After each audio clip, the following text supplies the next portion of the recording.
you guys were sending emails throughout the holidays. Bless you all. And there was one that was sent on December 28th from Brian McDougall. So I'm going to read this email because we actually did the research that Brian asked us. He gave us homework over the holidays, and we actually did it. So thanks for the great insights, analysis, and all your Habs coverage. You guys really add much to the pleasure of being a Habs fan. If we can agree the Habs need to acquire at least one more elite goal-scoring forward to get to a Cup final, what are their odds of doing it by 1, developing existing prospects / drafting new talent, 2, trading for it, or 3, buying it through free agency? Here's the homework part. If we look at the top 3 scoring forwards for each team in the Stanley Cup Finals during the past decade, so 6 players per series, 60 in total, how many of them were acquired by their respective teams via each of the 3 possible channels: draft, trade, purchase? Among the top 60 offensive snipers, how many were not first-round selections? How were those players acquired by their respective Cup contending teams? What does this kind of research suggest to us about how Hugo should proceed during the next 2 to 3 years? Brian McDougall. So, Brian, thanks for not asking GPT. Exactly. So we went ahead and did that. Looked at the last 10 years. There's a couple of disclaimers. First of all, we looked at the Stanley Cup finalists' top 3 playoff scorers. Brian didn't really specify whether he meant playoffs or regular season. We felt what's relevant here is how do these teams reach the Stanley Cup final, and so we took the playoff scoring. It shouldn't be too different from regular season, but I think there were some cases where it was. But in any case, for the purpose of this study that was commissioned by Brian McDougall, it still fits. So, and the other caveat is that when he says 6 players, 60 total, obviously you have teams that were in the finals more often than not. Teams like the Tampa Bay Lightning, so the same names tend to come back. So if a player, let's say a guy like Kucherov was drafted in the second round, well, his name appears four times, exactly. But it's offset by Sidney Crosby and Evgeny Malkin appearing 4 times, or even 6 times, if I'm not mistaken. So, and the other caveat being that the Vegas Golden Knights reaching the final with a team entirely acquired or almost entirely acquired through the expansion draft makes for a very separate category of player. But basically, we're looking at 60 players. So of those 60 players, 36 of those top 3 scorers on each Stanley Cup finalist, 36 were drafted. 13 of those 36 were top 5 picks. 8 were later in the first round. And 15 were second round or later. Again, Kucherov counts for 4 of those, just as an example. Palat counts for a few of those. But still, there are more. There are more second round or later. You have Killorn there. You have Palat. You have Killorn there. You got Palat. You got Point. You got.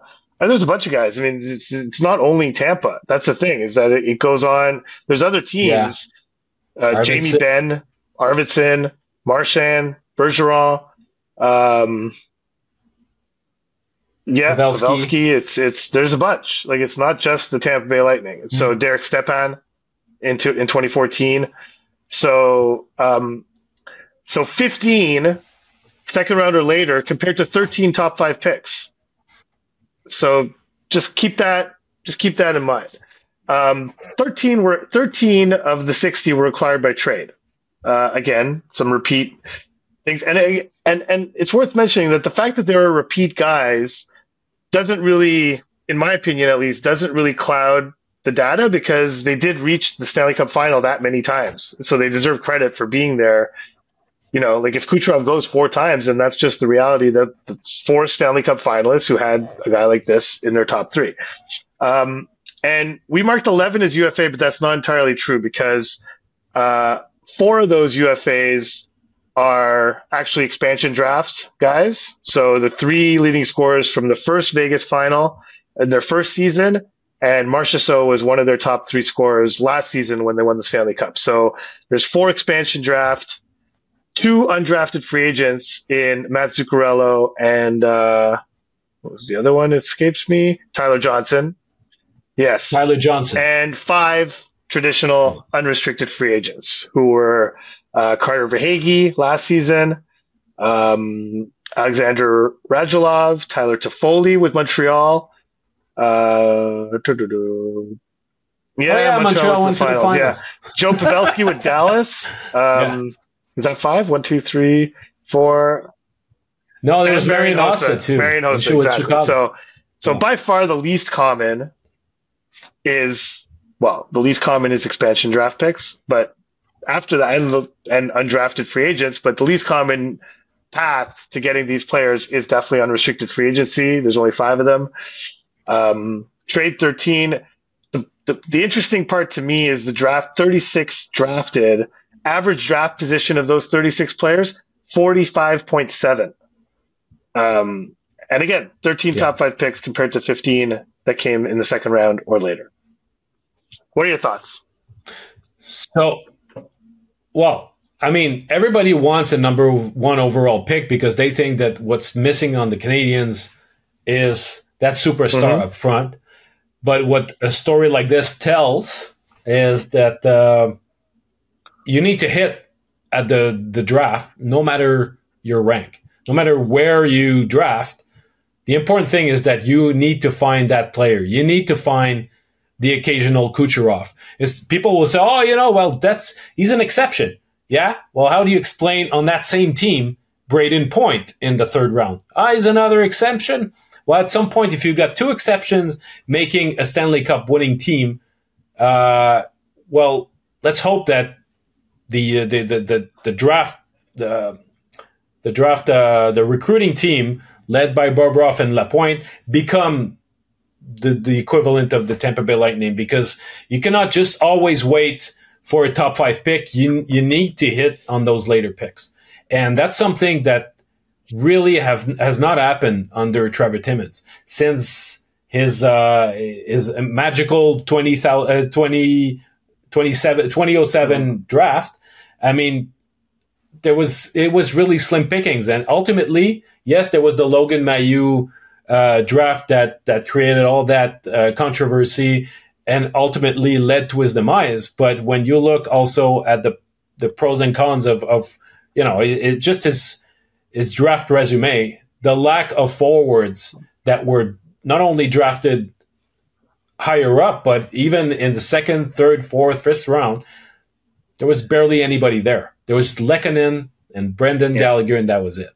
So at some point you need to hit on one of your picks. I don't care where it is. I don't care if it's the top 5, if you're drafting 16, if you're drafting 45 and you got a bunch of 2nd round picks. I don't care, but at some point you need to find. And so it's worth mentioning that this exercise was only handling forwards. That was Brian's question: was the top 3 scoring forwards on each team. There are instances here. The Avalanche, their top scorer was Cale Makar. When Dallas went to the final, their top 2 scorers were Heiskanen and Klingberg. The taking defensemen. Well drafted guy. Homegrown guys, yeah, absolutely. Homegrown high picks as well. But, it's just Nashville, I think their top 2 scorers were Roman Josi and Ryan Ellis, if I'm not mistaken. So there were many instances where defensemen were there, but forward, the reason why the question centered on forwards, because this is the concern with the Canadiens. And just going through this list, so 2013-14, the Kings and the Rangers, not a single top 5 pick in the top 3 of either team. The next year, Tampa, top 3, not a single top 5 pick. The year after, the Sharks, top 3 forwards, not a single top 5 pick.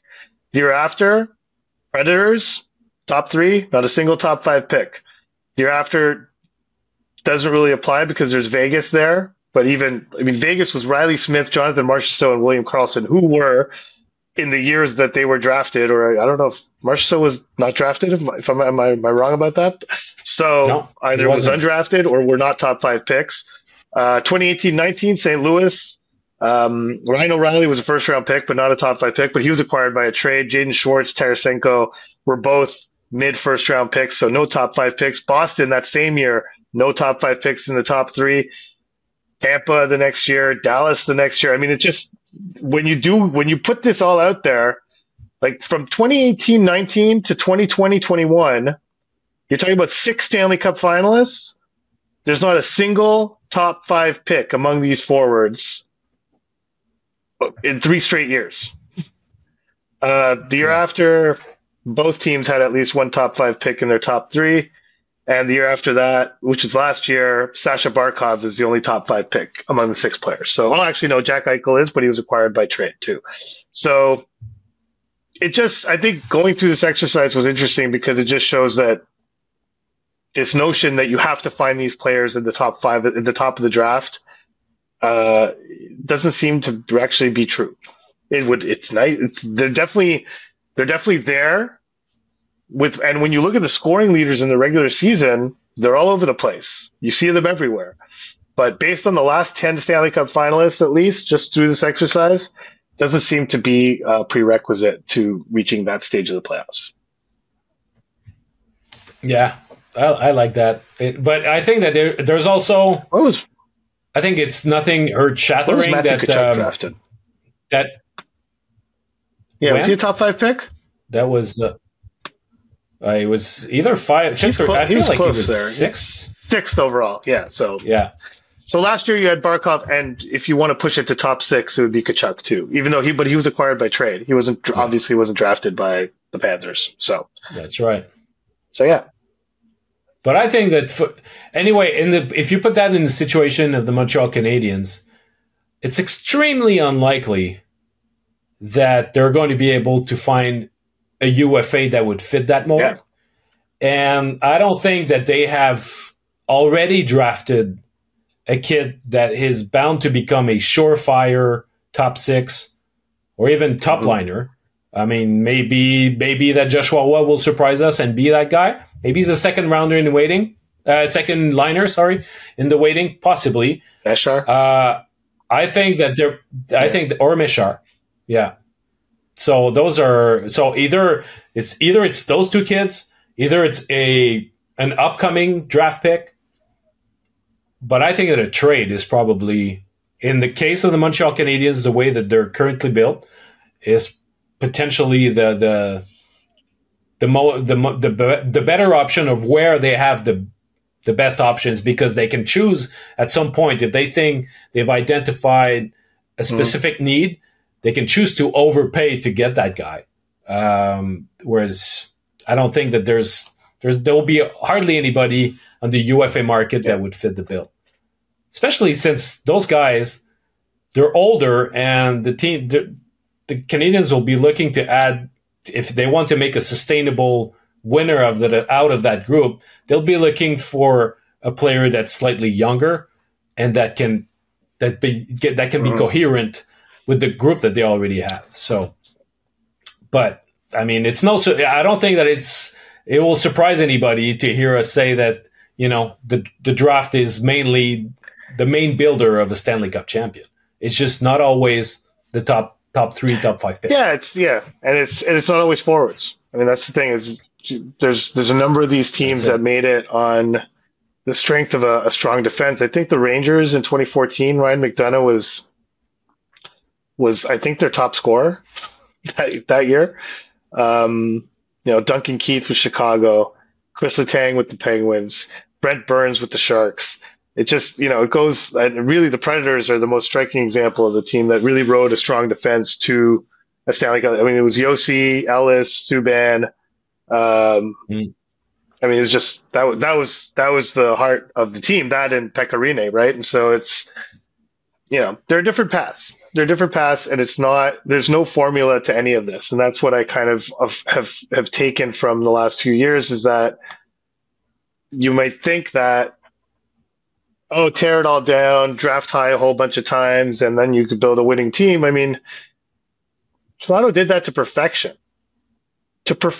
Like, you couldn't ask for a better scenario than Toronto having like 3 bad years, getting Nylander, Riley, Marner, and Matthews, their entire core, in the span of like a few drafts, and then go right back up and become a competitive team. And they still haven't gotten past the second round of the playoffs. Like, it's just like, it's not that easy. Like, there's a lot of things that go into it. It's not just hitting high in the draft and getting the offensive superstar talent. Yes, I think it's a necessary part of it, but I think there's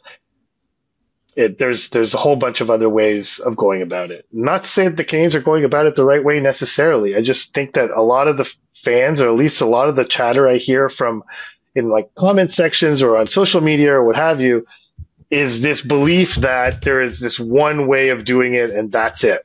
And the Canadiens haven't done it that way, and so it's wrong. I'm not saying the way they've done it is right, but it's not necessarily wrong either, is what I would suggest. So it's also that you're putting in the past tense, and the way they've done it, I would tweak it back to present tense. They are doing the way it, they're doing it, and the way that they will do it, because it's very much an ongoing process. Yeah, you're correct. Yes, that's a better way of putting it for sure.